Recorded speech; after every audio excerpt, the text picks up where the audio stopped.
오늘은 그 밖의 현대미술 그 두 번째 시간이 되겠습니다.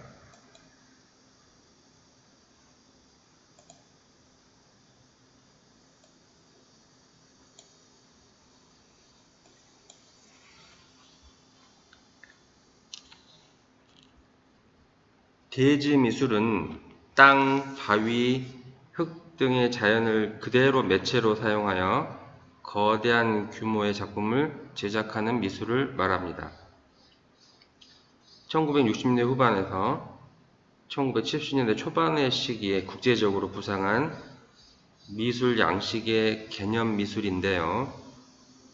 아르테 포베라 등과 함께 미술의 형식주의에 반기를 든 경향 중 하나였으며, 대지미술은 작품의 형태가 단순 명료하고 연극적인 특성을 보인다는 점에서 미니멀 아트와 전형적인 미술 재료를 사용하지 않는다는 점에서 아르테 포베라와 일시적이라는 점에서 해프닝 및 행위미술과 상당수의 작품이 프로젝트 단계에 머물러 있다는 점에서 개념미술과 공통점을 갖습니다. 대지미술은 복잡하고 상업적인 도시를 떠나 자연으로 돌아갈 것을 모토로 삼는 히피 정신, 천사시대와 고고학 연구에 대하여 열정적이었던 1960년대 분위기, 오랜 세월에 이어져 내려온 서구의 풍경화 전통 등과 연결되어 있습니다.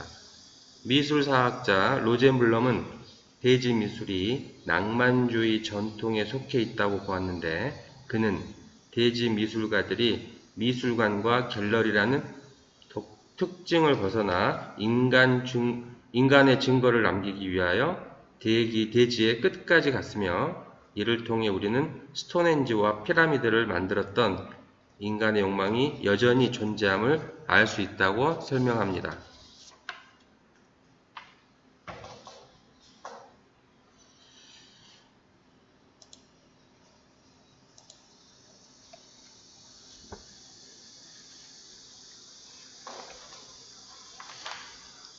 이러한 대지미술은 당시 자본주의 산업사회와 대량 생산 시스템을 창조하던 팝아트와 반대편에 서고자 했던 것이었으며, 상업적인 기존 미술계를 벗어나고자 한 유토피아적인 기획이었습니다.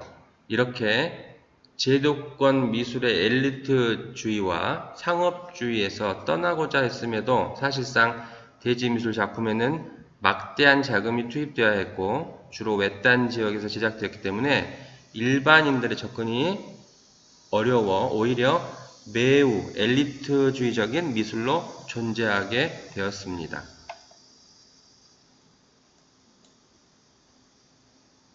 관람자가 작품 안으로 들어가서 시각, 청각, 촉각, 후각, 움직임 등의 다양한 감각적 자극을 느낄 수 있는 3차원 공간을 창조하는 형태의 미술을 환경미술이라고 합니다.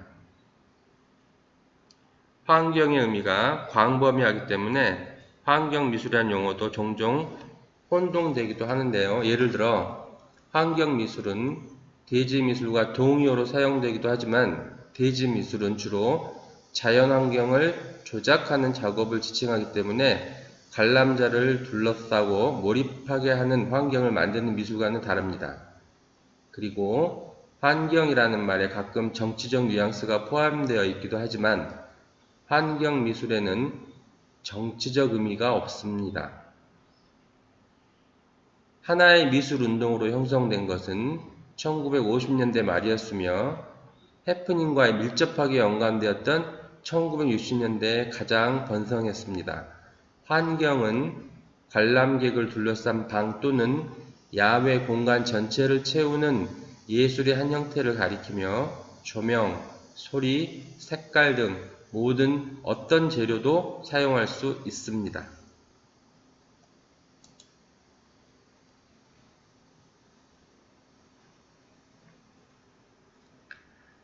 스미드슨 나선형 방파제라는 작품이 되겠습니다.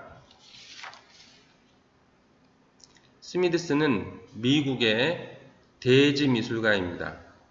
미니멀 아트 이론과 상업적인 예술 오브제를 거부하는 개념 미술에 기반을 두었습니다. 1968년 장소와 비장소 개념하에 작업을 시작했고, 도시나 산업지대의 버려진 지역을 방문하여 그곳의 사진과 지도를 같은 장소에서 채취한 돌이나 잔여물 무더기와 함께 전시했습니다.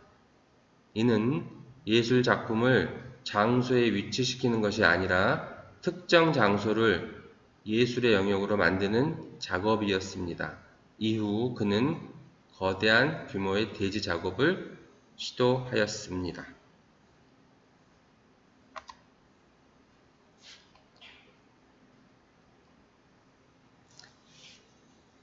영국의 대지 미술가 롱 리처드 작품입니다. 길고 외로운 걷기를 통해 체험한 자연을 사진과 수집물로 기록하며 조각, 대지 미술, 개념 미술의 범주를 아우르는 작가입니다. 영국의 한 시골 풀밭에서 작가가 같은 길을 되풀이해 걸음으로써 흔적을 남기고 이를 흑백 사진으로 찍어 기록한 작업을 통해 작가는 길고 외로운 산책의 과정을 고스란히 보여주는 작업을 행하게 됩니다.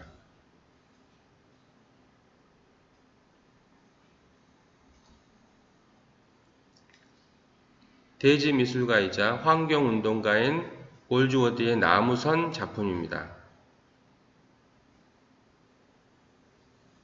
매일 자신이 발견한 재료와 상황을 이용하여 작업을 했는데요. 스코틀랜드에 있는 자신의 집 주변이나 프랑스, 스페인의 산악지역 또는 뉴욕, 리오 등지의 길가에서 작업의 중요한 매체인 땅, 바위, 잎, 얼음, 눈, 비, 햇빛과 그림자로 잠시 존재하는 작품을 만듭니다. 구체적인 구상 없이 우연히 발견한 자연과 현상들을 관찰하고 그 자체의 에너지를 느끼면서 자연 환경의 본성을 강조하는 미술 작품을 제작하게 됩니다. 물감보다 더 아름다운 색채들을 자연에서 발견하여 표현하며 궁극적으로 자연과 미술이 하나가 되는 것을 목표로 하는 그의 예술은 생성과 소멸이라는 생태학적 세계관에서 출발하게 됩니다. 그래서 그의 작업을 자연미술 또는 생태주의 미술이라고도 부르기도 한답니다.